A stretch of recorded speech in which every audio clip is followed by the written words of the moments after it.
What if I told you that 5 simple minutes, just 5 right after you wake up, could be the very thing that changes the rest of your life? I know, it sounds bold, maybe even a little unbelievable, but stay with me. I'm Dr. Alexander Mendez, and I've spent years studying the difference between simply growing older and aging well. And one thing keeps showing up again and again in research from Harvard to Cleveland Clinic, and in the lives of the healthiest people I've met. The first few minutes of your morning matter more than most people realize. You don't need fancy supplements. You don't need a gym membership. You don't even need to change your entire life. What you do need is awareness and consistency. Let me tell you about Ricardo. He's 68, a retired engineer from Valencia. Just 2 years into retirement, he told me he felt like he was falling apart, achy joints, constant fatigue, a warning from his cardiologist that stopped him in his tracks. But what changed everything wasn't a new medication. It wasn't surgery. It was a 5-minute ritual, a few small shifts in how he began his day. 6 months later, Ricardo's test results mirrored those of a man in his 50s. And the best part? He didn't feel like he was just surviving anymore. He felt alive. So, here's the question I want to plant in your mind today. What if tomorrow morning you chose to start just a little differently? Because those first 5 minutes, they might just give you a second chance. Now, let's talk about the very first step in this 5-minute ritual. Before coffee, before breakfast, before you even check your phone, I want you to reach for something simple. Something you probably already have. A glass of room temperature water with just a squeeze of fresh lemon. That's it. You see, while we sleep, our bodies are busy, breathing, detoxifying, repairing. But all that work comes at a price. Dehydration. You can lose up to half a liter of water just by sleeping. And that silent dehydration thickens your blood, putting extra stress on your heart, especially first thing in the morning. That's why heart attacks and strokes are statistically more common in the early hours. But you have the power to change that. Every single morning. Room temperature water helps open up your blood vessels. The lemon is not just for taste. It gives your body a gentle boost of vitamin C, potassium, and electrolytes. It helps your liver flush out toxins. And believe it or not, it even supports collagen, great for your joints and your skin. I know it might sound too simple to matter, but simplicity is where the magic lives. That first sip in the morning is not just water, it's fuel. It's circulation. It's clarity.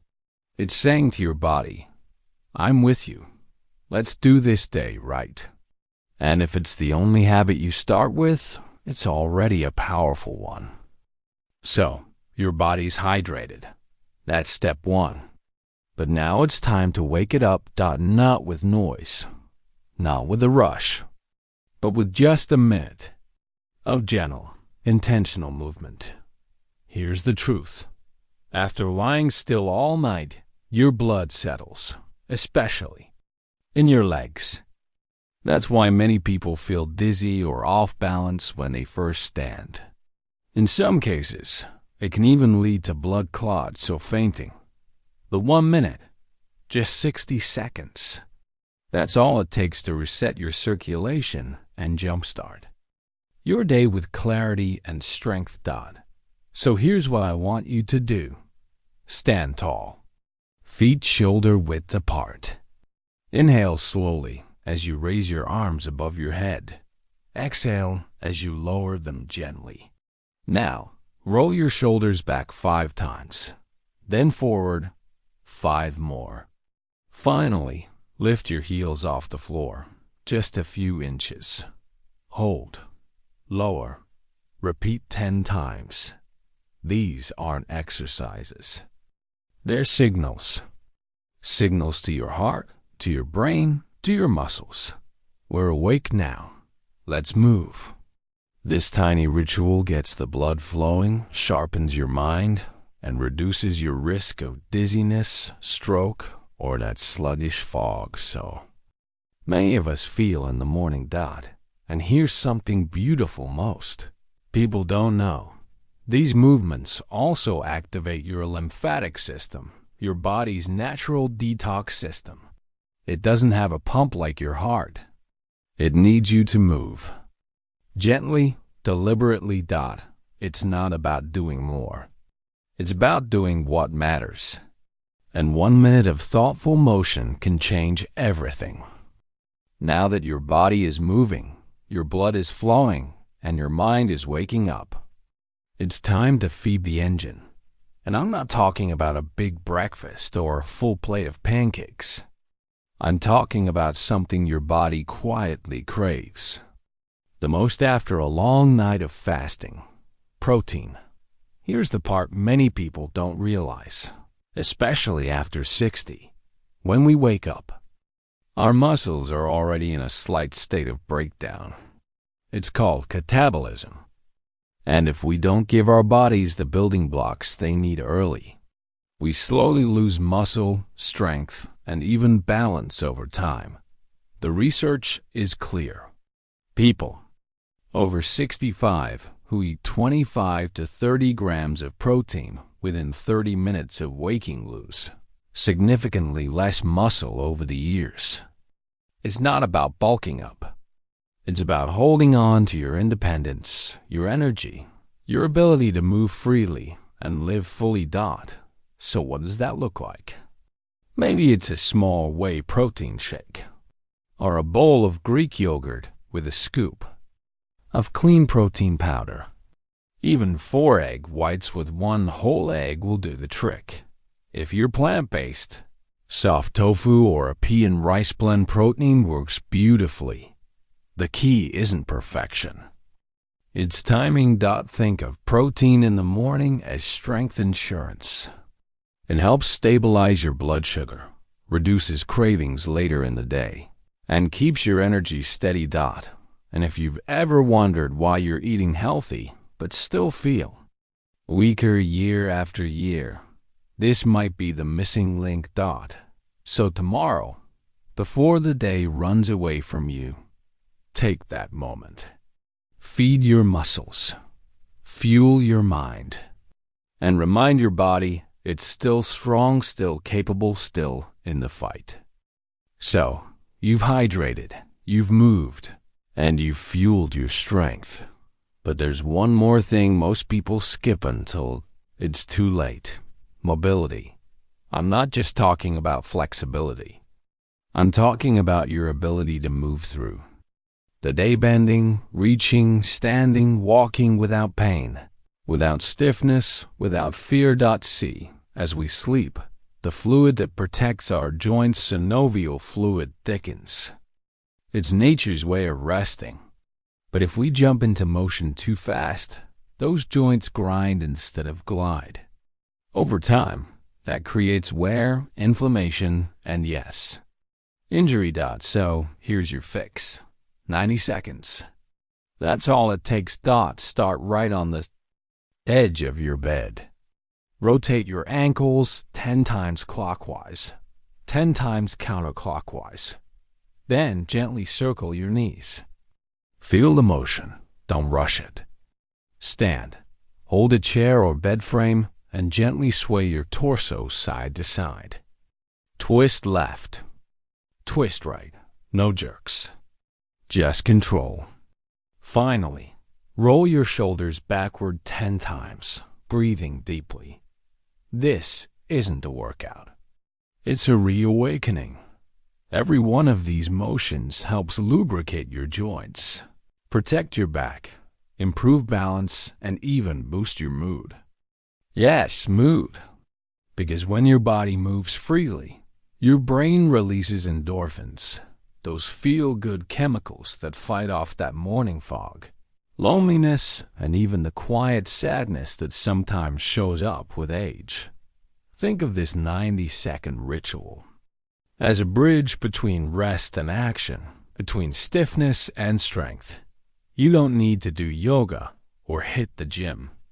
You just need to honor your body with a little grace before the day begins.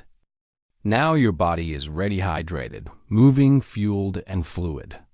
But what about your mind? Because let's face it, if your brain feels foggy, distracted, or disconnected, it doesn't matter how strong your body is. You won't feel present in your own life. But here's the good news. There's a quiet window of time just after you wake up when your brain is most open. Scientists call it a neuroplastic window. And in just 1 minute, you can use it to sharpen your memory, improve your attention, and even protect your brain from age-related decline. All you need to do is remember, close your eyes, sit still, and walk yourself backward through the day before. What did you eat for dinner? Who did you speak with? What were you wearing? Then move to the afternoon, the morning. Try to recall the little things, the sound of the weather, the color of someone's shirt, the smell of your coffee. It might feel strange at first, but with practice, it becomes a form of gentle resistance. A way of telling your brain, I'm still here. I'm still sharp. I still remember. This simple exercise boosts a powerful protein in your brain called BDNF. Think of it as fertilizer for your memory. And over time, it builds something called cognitive reserve, a safety net for your brain, helping you stay mentally resilient. Even if age or stress tries to pull you down. So tomorrow morning, after you've moved your body, take 1 quiet minute to move your mind, because your memories, your stories, your sharpness, they matter, and you don't have to lose them with time. You just have to meet them each morning with presence. So here we are, 5 simple steps, 5 minutes. No equipment, no noise, no apps or algorithms. Just you, choosing to show up for yourself. Let's recap. You start with a glass of water and lemon to wake up your heart. You move your body gently to stir the blood and clear the fog. You nourish your strength with early protein to protect what keeps you upright. You unlock your joints to walk through the day with ease, not fear. And you give your mind a moment to remember, to connect, to stay sharp. It might seem small, ordinary, but that's the secret.